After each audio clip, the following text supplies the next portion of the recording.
Oi, gente, bom dia, tudo bem com vocês? Vamos para mais um dia de estudo. Hoje, Mateus 26. Jesus possa abençoar aí a semana de todos. Estamos começando mais um Prova e Glória do Senhor, fechando janeiro, que teve 795 dias, né? Meu Deus, mas é isso, glória a Deus. Até nisso o Senhor nos ajudou, nos fortaleceu. Pessoal, quero pedir vocês, né, para curtir os vídeos do canal, para dar um like aí, para fazer comentários, para seguir a nossa página, porque isso ajuda, né, a nossa página a aparecer para mais pessoas. E isso você está patrocinando o Evangelho, né? Você está patrocinando para que isso chegue para mais pessoas, para que o Evangelho alcance outras vidas, amém? Vamos orar então para a gente começar? Amém. Feche seus olhos, Senhor. Obrigada, Pai, por mais um dia, mais uma semana que o Senhor tem aí nos guiado, Pai, em cada passo, em cada direção. Obrigada, Deus, pela nossa saúde, obrigada pela nossa vida, obrigada, Pai, por tudo que o Senhor tem nos proporcionado, Pai, por todas as bênçãos, Pai, por cada promessa que o Senhor tem cumprido na nossa vida, Pai. Nós somos muito gratas ao Senhor por tudo que o Senhor tem feito. Ó Deus, nós te entregamos mais um dia de estudo, Pai. Que o Senhor nos conduza na leitura, que o Senhor venha trazer novas revelações da Tua palavra, que o Senhor venha trazer, Pai, em nome de Jesus, entendimento daquilo que o Senhor tem para gerar em nós, as mudanças que nós precisamos, a transformação da nossa mente, a renovação da mente, Pai, e que cada vez sejamos mais libertos pela Tua palavra. Ó Deus, hoje nós vamos estudar sobre a ceia do Senhor, o tempo em que o Senhor Jesus foi negado, foi escarnecido, ó Deus. É o tempo, Pai, onde o Senhor se entregou por nós, então que o Senhor coloque esse amor em nós, Pai, o mesmo amor que o Senhor teve por nós, que nós possamos amar o Senhor da mesma forma, se for possível, Deus. Que tenhamos um coração grato por tudo que o Senhor fez. Tenhamos um coração, Pai, obediente à Tua voz, Pai, porque assim como o Senhor obedeceu à voz do nosso Pai, se entregou pelos pecados de cada um, Pai, que nós também sejamos tão obedientes quanto o Senhor. Que o Senhor nos guie, abençoe a nossa semana, no nome de Jesus. Amém. Vamos lá, pessoal. Então, no 26, começa com a conspiração contra Jesus, né? Quando acabou de dizer essas coisas, Jesus disse aos seus discípulos: como vocês sabem, estamos a 2 dias da Páscoa, e o Filho do Homem será entregue para ser crucificado. E aqui é interessante lembrar que na Páscoa, lá em Êxodo, o que acontecia? As pessoas passavam, né, o sangue na porta de casa, e de quem estava dentro desse lar era protegido, e um cordeiro era entregue. Aqui, então, a mesma coisa, né? O sangue foi derramado de Jesus e o cordeiro foi entregue. Então, naquela ocasião, os chefes dos sacerdotes e os líderes religiosos do povo se reuniram no palácio do sumo sacerdote, cujo nome era Caifás, e juntos planejaram prender Jesus à traição e matá-lo. Eles já estavam conspirando contra Jesus há muito tempo, né? Eles queriam mesmo matar Jesus. Mas diziam, não durante a festa, para que não haja tumulto entre o povo. Então, Jesus é ungido em Betânia. Aqui no versículo 6 diz assim, estando Jesus em Betânia, na casa de Simão, leproso. Olha aqui, Jesus estava na casa do leproso, né? Mais uma vez, Jesus fazendo tudo aquilo que a sociedade condenava. O leproso era o impuro, ninguém podia tocá-lo, e Jesus estava na casa de um. Uma mulher com um frasco de alabastro, contendo um perfume muito caro. Ela derramou sobre a cabeça de Jesus quando ele se encontrava reclinado à mesa. Gente, esse perfume aqui, alguns dizem que era um perfume para quando uma pessoa morria, né, usavam esse perfume para passar no cadáver ali mesmo. Então aqui Jesus já estava demonstrando que Jesus já estava morto, né, morto para as próprias vontades, porque ele veio se entregar por nós e veio obedecer o propósito que o Pai tinha para ele. E também era o perfume que eles falavam que era usado nos casamentos. Então pensa, essa mulher talvez guardava esse perfume para a ocasião mais importante da vida dela, que seria o seu casamento. Mas ela entendeu que derramar o perfume sobre Jesus era algo muito mais importante. Honrar Jesus ali era algo muito mais importante do que até o seu próprio casamento, que era o sonho, né? Com certeza é o sonho de toda mulher. E ali, naquela época, muito mais, né? Então, ela derramou e os discípulos, ao verem isso, ficaram indignados e perguntaram por que este desperdício. Né, os próprios discípulos não entendiam o porquê que a mulher fez aquilo, né? Esse perfume poderia ser vendido por alto preço e o dinheiro dado aos pobres. Era muito valioso esse perfume. Percebendo isso, Jesus lhes disse: por que vocês estão perturbando essa mulher? Ela praticou uma boa ação para comigo, pois os pobres vocês terão sempre consigo, mas a mim vocês nem sempre terão. Aqui Jesus novamente falando, né, que ela fez o certo, porque Jesus, há poucos dias ele iria morrer, né? Então os pobres eles sempre poderiam ajudar. Quando derramou esse perfume sobre o meu corpo, ela fez o fim de me preparar para o sepultamento. Jesus novamente apontando, né, para a morte dele. Eu lhes asseguro que em qualquer lugar do mundo inteiro onde este evangelho for anunciado também, o que ela fez será contado em sua memória, né? Olha que lindo, um gesto de benevolência com Jesus. Colocou o nome, não o nome, né, porque a gente não sabe o nome, mas colocou essa mulher na Bíblia eternamente. Então pensa, um ato seu de benevolência para com o Senhor, de obediência, pode transformar a sua vida e ser registrado isso para sempre. Então a conspiração no 14 aqui. Então um dos 12, chamado Judas Iscariotes, dirigiu-se ao chefe dos sacerdotes e lhes perguntou: o que me darão se eu entregar a vocês? E lhe fixaram o valor, 30 moedas de prata. Desse momento em diante, Judas passou a procurar uma oportunidade para entregá-lo. É incrível, né? Como é que Jesus, mesmo sabendo que Judas iria traí-lo, ele o amou, né? Então, isso demonstra que o amor, Jesus nos ensina que a gente tem que amar não pelo que o outro é. Amar o outro não pelo que o outro é, porque o outro erra, o outro trai. Mas Jesus, ele amava porque ele era o próprio amor. Então, não tinha como ele deixar de amar uma pessoa ou alguém, porque ele era o próprio amor, isso era dele. Não tinha como tirar. Então, nós temos que aprender isso também. Amar porque o amor existe em nós. Porque nós carregamos esse amor. E não amar só porque o outro nos ama, porque o outro é uma pessoa legal, mas aquele que nos faz o mal, aquele que é nosso inimigo, a gente não ama.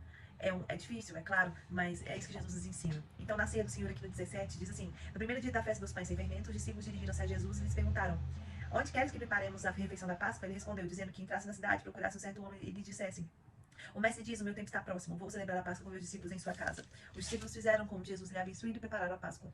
Olha que interessante, né? Jesus, ele sabia já de tudo, então ele mandou eles procurarem um homem, e esse homem já estava com a casa preparada para receber essa Páscoa, essa ceia. Ao anoitecer, Jesus estava reclinado à mesa com os 12, enquanto estavam comendo, ele disse, digo-lhes que certamente um de vocês me trairá. Eles ficaram muito tristes e começaram a dizer-lhe um após o outro, com certeza não sou eu, Senhor. Afirmou Jesus, aquele que comeu comigo do mesmo prato há de me trair. Então, se alguém comia do mesmo prato, era alguém que estava muito próximo. Então Judas estava muito próximo dele. O filho do homem vai, como está escrito a seu respeito, mas ai daquele que trai o filho do homem, melhor lhe seria não haver nascido. Aqui, Judas, ele empurra Jesus para o propósito, né? Ele só contribui para o propósito. Na verdade, a traição de Jesus, de Judas com Jesus, ela foi algo que contribuiu para que Jesus cumprisse o chamado dele aqui nessa terra, né? E igual ele falou assim, o filho do homem vai de qualquer jeito, como está escrito. Então, assim, isso já iria se cumprir. Mas Judas só contribuiu. Então, Judas, que haveria de traí-lo, disse, com certeza não sou eu, mestre. Jesus afirmou, sim, é você. Jesus já falou assim, olha, é você. Então, Judas já sabia que Jesus entendia que era ele.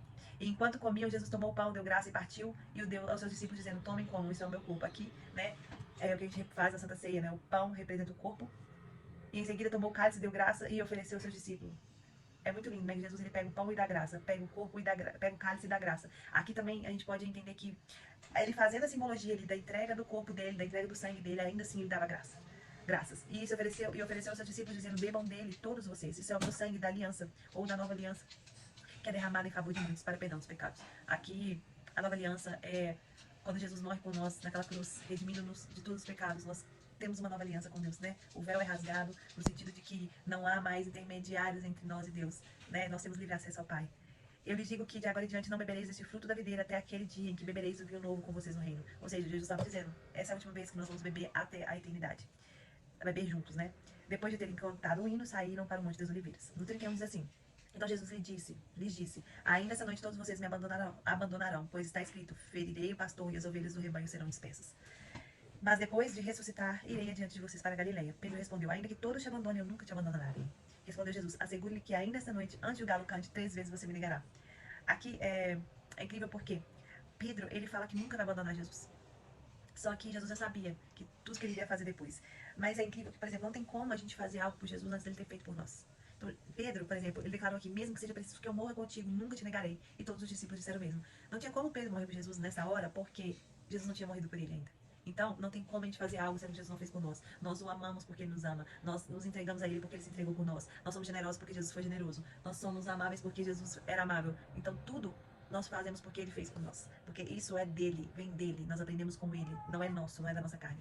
Então, no 36 diz assim, então Jesus foi com seus discípulos para um lugar chamado Getsemane e lhes disse, sentem-se aqui enquanto vou ali orar. Levando consigo Pedro e os 2 filhos de Zebedeu, começou a entristecer e se angustiar-se. Gente, vamos continuar a gravação. Manuela acordou, então se vocês ouvirem uns brinquedinhos aí, umas musiquinhas, é ela, tá? Então vamos continuar. Aqui no 38 diz assim, disse-lhes então, a minha alma está profundamente triste, numa tristeza mortal, fiquem aqui e vigiem comigo. Jesus, ele não estava triste simplesmente porque ele sabia que ele ia sofrer, carnalmente falando, mas a maior angústia de Jesus é porque ele seria separado do Pai, né? Ele nunca se separou do Pai desde a eternidade, né? Desde a eternidade, não, perdão, desde o início dos tempos, porque naquele tempo, né, na fundação do mundo, quando desenfaçamos, quer dizer que Jesus estava com Deus ali por todo o tempo na criação, então nunca havia se separado, então ele sabia que na cruz ali, por um instante, talvez, ele teria que ser separado do Pai, por isso que ele fala assim, Deus meu, por que me abandonaste, né? E isso foi para que a gente pudesse falar Pai Nosso, né? E nós fomos adotados a partir disso. Adotados como irmão em Cristo, né? Por Deus. Então, indo um pouco mais adiante, prostrou-se com o rosto em terra e orou, meu Pai, se for possível, afaste de mim esse cálice, contudo não seja como eu quero, mas sim como tu queres. Essa é a vontade de Deus, de Jesus ali naquela hora, talvez não seria não passar por tudo que ele teria passado. Mas ele diz, contudo, que seja feita a tua vontade, e não a minha. Aí a gente vê um alinhamento, né, do desejo dele com o de Deus. Então é isso que nós também devemos fazer. Apesar de a gente ter sonhos, vontades, a nossa carne desejar coisas, contudo que seja feita a vontade de Deus e não a nossa, em todo tempo, porque sempre a vontade de Deus é perfeita para nós, né? E, continuando aqui, depois voltou aos seus discípulos e os encontrou dormindo. Vocês não puderam vigiar comigo nem por uma hora? Perguntou ele a Pedro. Vigiem e orem para que não caia em tentação. O espírito está pronto, mas a carne está fraca. Um minuto, gente. Então, quando ele diz assim, vigiem e orem, isso é uma coisa que Jesus também está nos ensinando. Não é só orar. A gente tem que vigiar porque a nossa carne é fraca. Aqui ele diz, a carne não está pronta, o espírito está, mas a carne não está. Então, em todo tempo, a gente tem que estar alerta, vigiar e estar em alerta.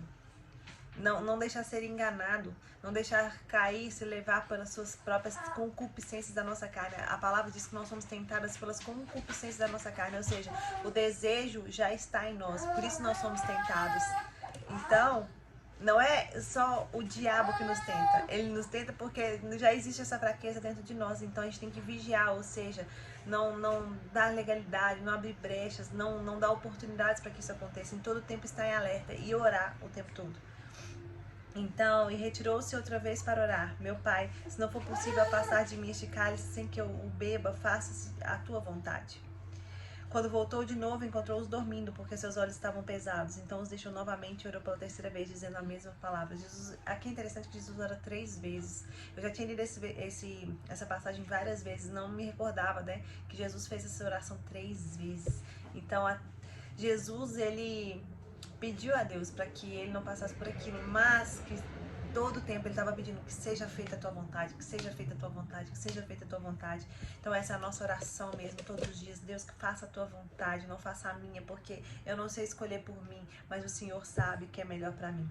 Então no 45 diz assim, depois voltou os discípulos e lhes disse, vocês ainda dormem e descansam? Chegou a hora. Eis que o Filho do Homem está sendo entregue nas mãos de pecadores. Levantem-se e vamos. Aí vem aquele que me trai. Aí chega, né, Judas com o pessoal lá. Enquanto ele ainda falava, chegou Judas, um dos 12. Com ele estava uma grande multidão armada de espadas e varas enviadas pelos chefes dos sacerdotes e líderes religiosos do povo. O traidor havia combinado um sinal com eles, dizendo-lhes, aquele a quem eu saudar com um beijo é ele, prenda-no. Dirigiu-se imediatamente a Jesus. Judas disse, salve mestre, e o beijou. Olha que falso, né? Salve mestre, ainda dá um beijo em Jesus. Jesus perguntou, amigo, o que o traz? Jesus ainda o chama de amigo, gente. O amor perdoador de Jesus é sobrenatural. Então os homens se aproximaram, agarraram Jesus e o prenderam. Um dos que estavam com Jesus estendendo a mão, puxou a espada e feriu o servo do sumo sacerdote, decepando-lhe a orelha. Dizem que esse foi Pedro, né? Em alguns outros evangelhos fala que foi Pedro. Jesus disse assim, guarde a espada, pois todos os que empunham a espada pela espada morrerão. Aqui Jesus está falando que o reino não é conquistado com guerra, com a força do próprio braço.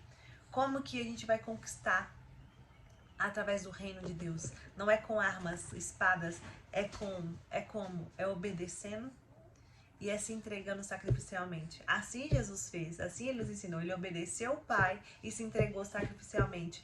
Então, aquilo de, tipo assim, de você revidar, de você ter ódio, de você ter angústia, não. Você vai amar sacrificialmente, se doar pelo outro. Assim é que nós conquistaremos a terra através do reino de Deus, levando o reino através do amor de Jesus. Então, você acha que eu não posso pedir a meu pai e ele não colocaria imediatamente à minha disposição mais de 12 legiões de anjos? Jesus está falando assim, se eu quiser acabar com todo mundo, eu acabo aqui agora. Só que eu não faço porque eu sei do propósito para o qual eu vim. Então tem muitas coisas que nós vamos deixar de fazer, mesmo sabendo que a gente pode fazer, mesmo sabendo que é o nosso direito fazer, mas a gente não faz porque nós sabemos, não é o meu propósito. Então, como então se cumpririam as escrituras que dizem que as coisas deveriam acontecer dessa forma? Ou seja, Jesus falou assim, tá tudo escrito, é assim que tem que ser, então eu vou cumprir até o fim. Pensa, gente, o nível de obediência de Jesus é algo assim, sobrenatural, que a gente tem que aprender muito com ele mesmo. Então, naquela hora, Jesus disse à multidão, estou eu chefiando alguma rebelião para que vocês venham prender-me com espadas e varas? Todos os dias eu estive ensinando no templo e vocês não me prenderam. Mas tudo isso aconteceu para que se cumprisse as escrituras dos profetas. Então todos os discípulos o abandonaram e fugiram. Então nesse momento, Jesus fala assim, olha, eu nunca fiz nada para que vocês viessem com vara, espada, me prender, né? Eu estive o tempo todo perto de vocês e vocês não me prenderam.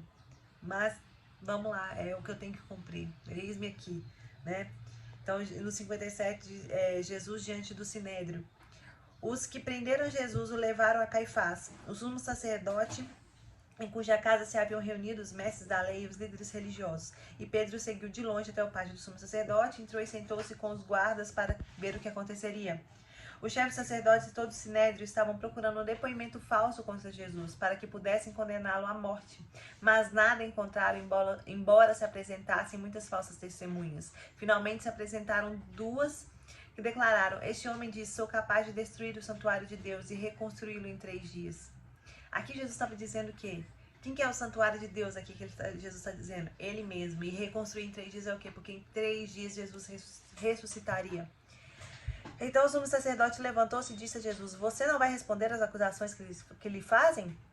Mas Jesus permaneceu em silêncio. Ou seja, muitas vezes vão nos acusar e Deus vai requerer de nós silêncio. Não vamos rebater, não vamos falar a verdade, mas nós vamos nos calar. Porque quando Deus manda a gente calar, a gente tem que fazer o silêncio. O sumo sacerdote lhe disse: exijo que você jure pelo Deus vivo, se você é o Cristo, o Filho de Deus, diga-nos. Aí Jesus falou assim: tu mesmo dissestes. Respondeu Jesus: mas eu digo a todos vós, chegará o dia em que vereis o Filho do Homem assentado à direita do Todo-Poderoso e vindo sobre as nuvens do céu. Ou seja, aqui ele fala, né, que ele realmente é o Messias. Foi quando o sumo sacerdote rasgou as próprias vestes e disse: blasfemou.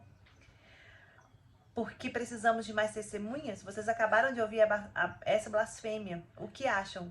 Aí o pessoal respondeu: é réu de morte. Ou seja, quem blasfemava naquela época, ele era levado à morte, condenação de morte. Então alguns lhe cuspiram no rosto e lhe deram murros. Outros lhe davam tapas e diziam: profetiza-nos, Cristo. Quem foi que lhe bateu? Ou seja, provocando Jesus ali. Nossa, como Jesus foi humilhado, né, gente? No 69 diz assim: Pedro estava sentado no pátio, uma criada, aproximando-se dele, disse: você também estava com Jesus, o Galileu. Aí Pedro diz assim: mas ele o negou diante de todos, dizendo: não sei o que você está falando.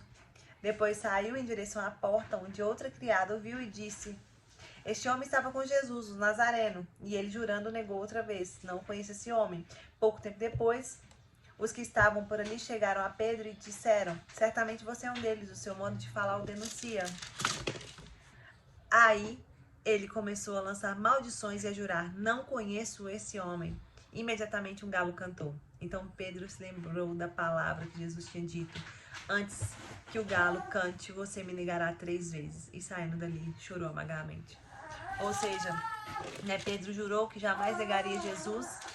E nesse momento, né, ele, para se proteger, talvez, ele negou. Então, a gente tem que tomar muito cuidado com que a gente, até onde nós estamos dispostos a cumprir aquilo que nós prometemos para Deus.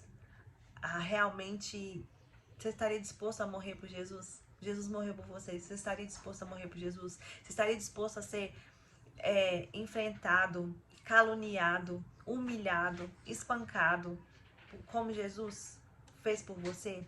Os discípulos, Pedro mesmo, gente, Pedro morreu de cabeça para baixo, crucificado, porque ele não se sentia digno de morrer como Jesus. Ele realmente falou que morreria por Jesus e de fato ele morreu por Jesus. Mas antes de Jesus morrer por ele, ele não cumpriu aquilo, porque Jesus primeiro tem que fazer por nós, né? Como eu falei antes. Então, por isso que ele negou Jesus. Mas depois ele morreu por Jesus, verdadeiramente, morreu pelo Evangelho. Então, o que nós estamos dispostos a fazer com Jesus?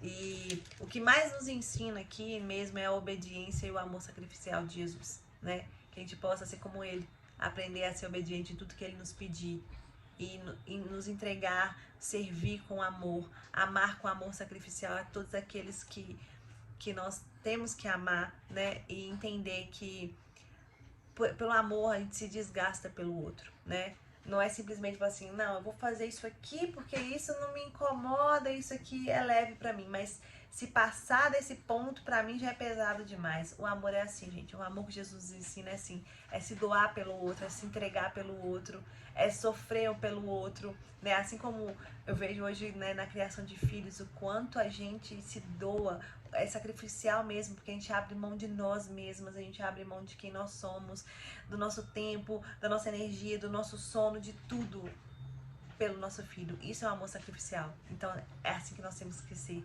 como Jesus nos ensinou. Amém? Que Deus abençoe vocês.